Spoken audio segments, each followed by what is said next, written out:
మీ అందరు చూసి ఆశీర్వదిస్తారని అయితే నేను అనుకుంటున్నాను. లాస్ట్ టైం నేను రాలేదని చాలా ఫీల్ అయ్యాను. కానీ ఇప్పుడు నేను బెంగుళూరు నుంచి వచ్చాను.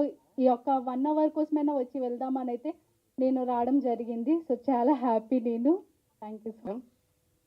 విచ్చేసిన సినీ ప్రముఖులకి, ప్రింట్ అండ్ మీడియా వాళ్ళందరికీ, మా బంధుమిత్రులందరికీ హృదయపూర్వక నమస్కారాలు. ఏప్రిల్లో టీజర్ రిలీజ్ చేశాము, అది అందరూ చూశారు. ఓకే, మూవీ సాంగ్స్ అన్నీ రిలీజ్ అయినాయి, అన్నీ చూసాము.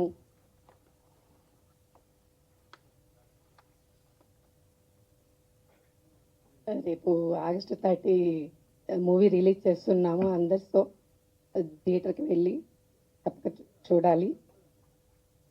నేను పక్కన నుంచి ఉంటానండి. ఇంకేమైనా మీరు చెప్పాలనుకుంటే ధైర్యంగా చెప్పేయండి. అందుకేమైనా వచ్చాను పక్కకి. ఇది ఇంకేమైనా చెప్పాలనుకుంటున్నారా? లేదు, అంతే అంతే. అందరూ